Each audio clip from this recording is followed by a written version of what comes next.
And the way to think about that is, remember in elementary school or middle school, they had those like fire alarm things on the wall? Sure. Where, like, you break the glass.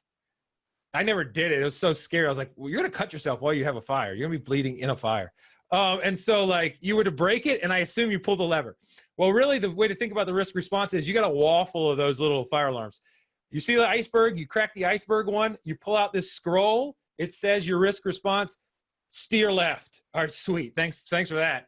You steer left, and then also it has a $20 bill stapled to it. And that $20 bill is your payment, what you got to pay to do that risk response. Right. So that's where this happens. Implement risk responses.